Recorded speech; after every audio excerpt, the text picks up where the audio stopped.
All right, getting ready to put this little street motor together for my green car, a little turbo jobber.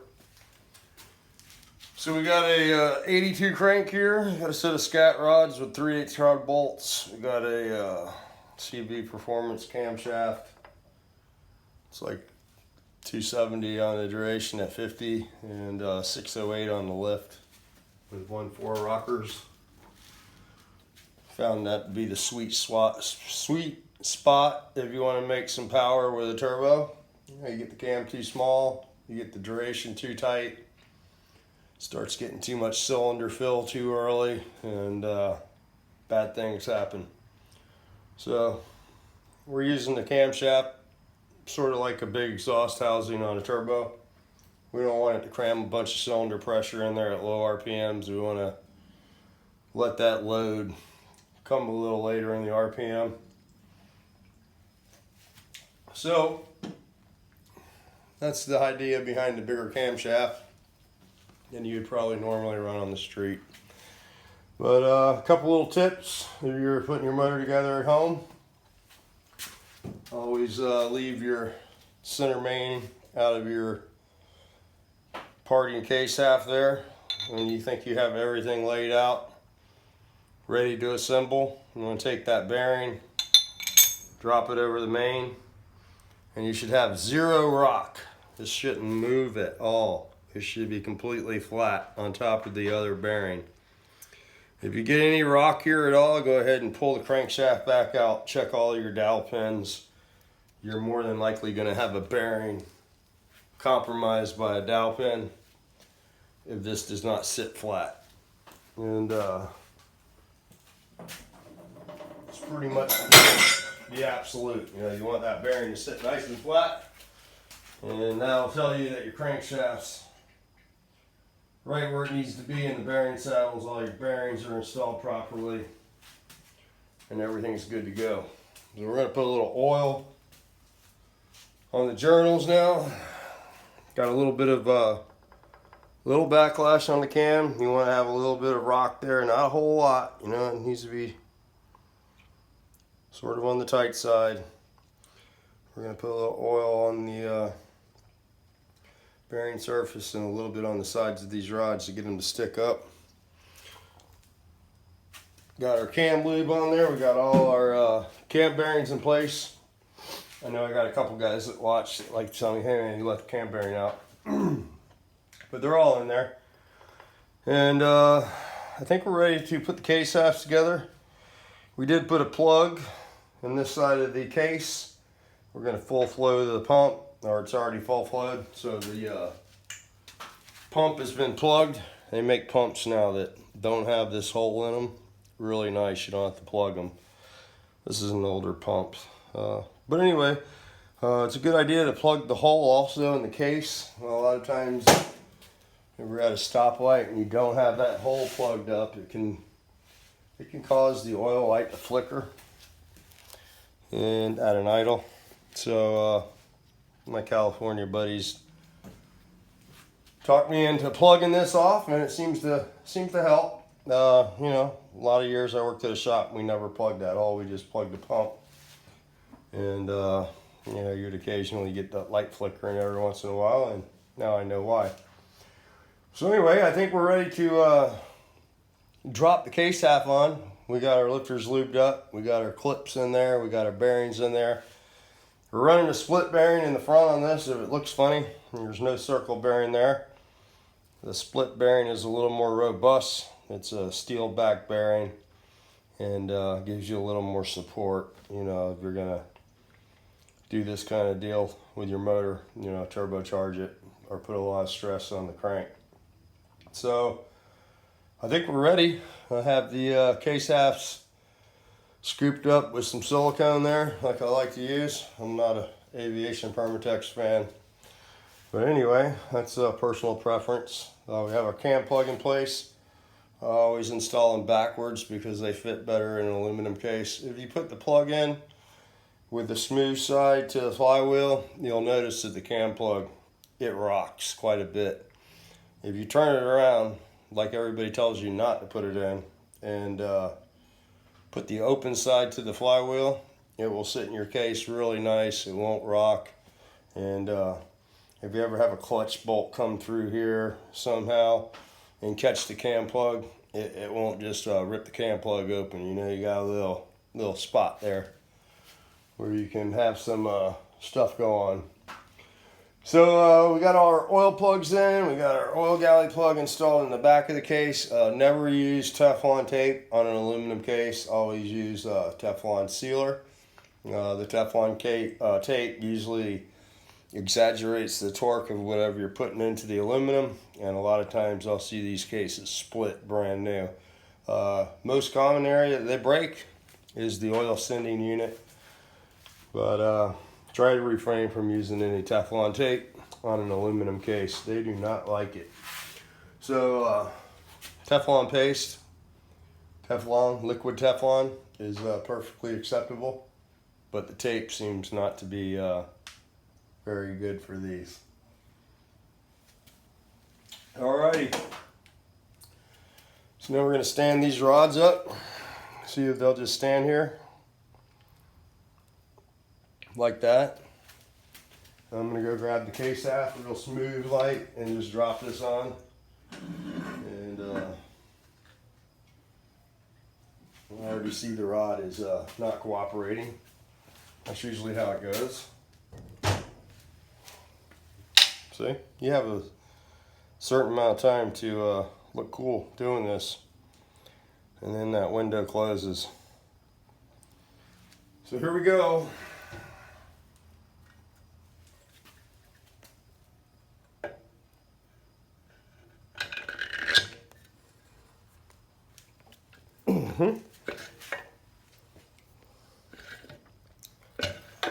Oh.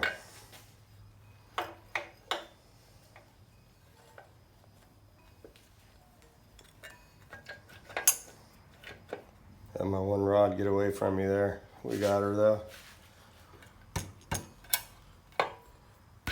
There we go. We'll take those out of there and we'll put our main bolts in. Start there.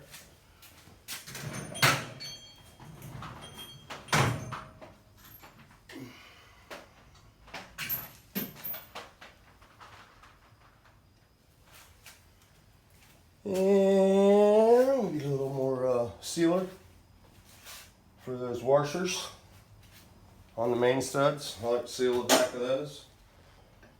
And remember, your washer's only flat on one side. It's rounded on that side.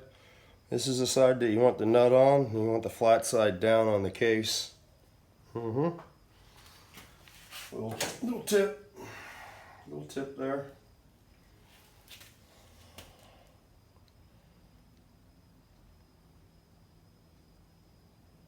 You don't need a whole lot, just a little bit of a little do ya on the back there. And that'll usually stop any kind of oil protrusion coming up through that stud. This case is shuffle pin, so sometimes they like to leak. A shuffle pin case has no seals in the center, obviously. It's got shuffle pins. So just slows that down just a little bit. I like to not have any oil leaks if all possible.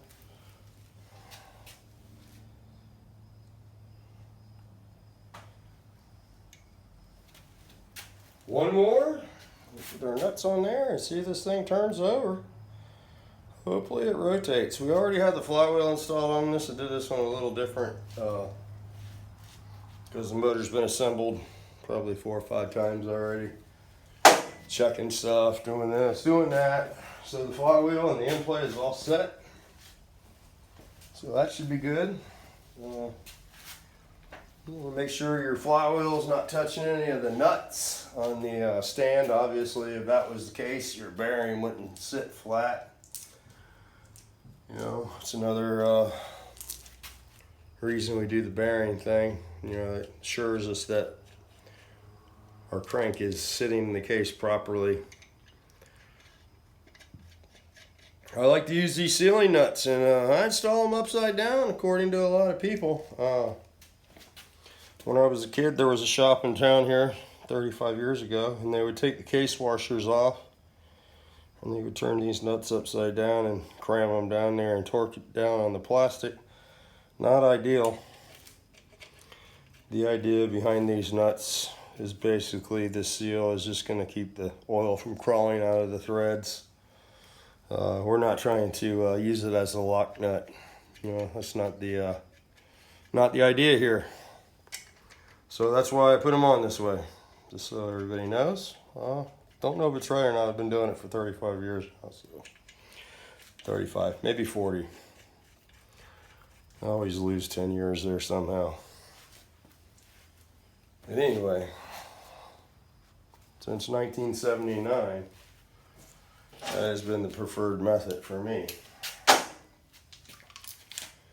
So we'll start in the mains here in the center, and we're just going to draw this down, and we'll crisscross these right here. And then, of course, if it doesn't turn over, I can just turn the camera off. I don't usually do that. I usually show you the misery. I expect this one to turn over. This has been, like I said, put together quite a few times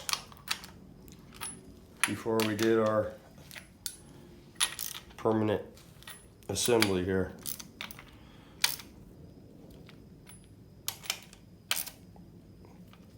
Okay.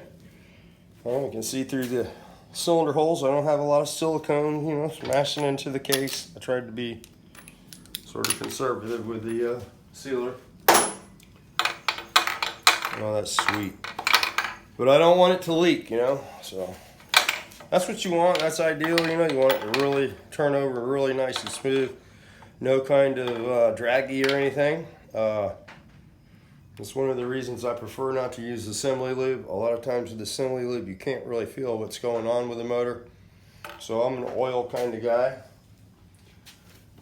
And that's personal preference, I guess, you know. But you want to be able to feel what's going on with the motor, you know. You want it to be completely smooth. You want to make sure that everything's clear, nothing's hitting. Stroker motor, you know, you're going to have to clearance the case here and there. Some of these cases come clearance, so a lot of the work's done for you there. You will still have to clearance the camshaft and any other internal components that the rod bolt or the back of the rod might pass through with the stroker. So that's why I always recommend buying an engine kit. A lot of that work's done for you. And if you're going to buy a stroker motor, when you buy your camshaft, always click in the labor section, and you can have the cam cut down on a lathe. And what they do is they cut the base circle, the actual cam core down so it clears in the motor a little better. Let me show you here on one of these new ones because I'm not talking very well tonight. This is a Scat, and they're pre-clearance. They're flat on both sides for the stroker, but a lot of times you'll have to do a little more, you know, here. And most cam companies will turn this section of the cam down for you on a lathe. And then your rods will go through there, and you won't have an issue. But that's what we're talking about when we're saying clearance cam. A lot of times if you use a 5/16 rod bolt, you will not have to cut the cam as much. But then you have to worry about your connecting rod disconnecting from the crankshaft. So I try to stay with the 3/8 rod bolts. Cut the cam down a little more and not worry about stuff like that. I can deal with a broken camshaft and a couple bent valves, but it's never good when the rod comes loose from the crankshaft. So anyway, that's where we're at. I think I'm going to probably put some of my perimeter bolts on, and I'll come out here tomorrow because I've had about enough for today. And I'll get my oil pump installed and my hardware put on the case, oil relief valves, all that good stuff. Get our drive gear put in there, our distributor, and a lot of you guys probably would have put the drive gear in before this point. I like to put it in at the end. you have a better chance of dropping the shims in the motor that way. So I like to do it that way. But yeah, so that'll be coming up. I've got CT stuff coming along. I got his crank assembled over there, and I need to clean his engine case up. And as soon as I get this motor put together, we'll get that Type 4 laid out on the bench, and we'll get that assembled. And looking forward to that build. I got everything prepped. Everything looks really good on that. We did the cylinder heads, got the piston cylinders honed, got the rings gapped. They're all assembled again, reassembled, I should say. And waiting on some push rod tubes for that motor. And some push rods. Got to assemble some rockers for that motor. But that should be coming along. We're going to build that. CT is going to come over and record that one. So we'll get it all laid out and make a nice video for everybody on the Type 4 build for the 914 2-liter. Brought to you by EMPI, A&A, and 914 Rubber. They're sponsoring that project. And we do appreciate the help. It always helps. So, thanks for watching. Thanks for tuning in. Sorry for the not so great video, you know. I don't know what I captured there. I used to move the camera around and shake you guys to death. You didn't like that. So, I just try to put a video up every once in a while, you know. So, but anyway, that's where we're at with this. We'll get the top of the motor built and we'll start fabbing a turbo kit. I still haven't got my transmission back. I might have to do something. Maybe one of you California guys out there can help me out. I've had a transmission sponsor for probably, I don't know, close to 30 years now. Scooter down at R&S, but he's closing the shop down. You know, it's 51 years he was in business, and he's moving a lot of stuff to the house. He's getting older. And I might need to find somebody that can help me with my drag program as far as the transmissions. I tried to change the reverse slider in my gearbox, and you know, I didn't realize that, like I said, I fix transmissions. I don't build them. I'll be the first to admit that. And most of the transmissions I repair are not aftermarket, you know, gear sets. Well, when you have a FTC first and second, you have to machine the reverse slider down to fit in the stack. And I didn't do that. I just grabbed one off the shelf, popped it in there, put it all back together, crushed one of the bearings, and you know, the transmission was really bindy, and it has to be really loose for what we're going to try to do. You know, we don't need a lot of, you know, horsepower going to turn the transmission over. And then I couldn't get the, now I guess the problem is getting the pattern on the 344 ring and pinion. You know, we're having trouble with that. But I either need to buy another transmission, get that one and send it out. I don't know what's going on. I don't want to aggravate anybody, but I just need to get it going. So let me shut this off. I'm going to torque some bolts down, and we'll turn the camera back on maybe tomorrow or the next day.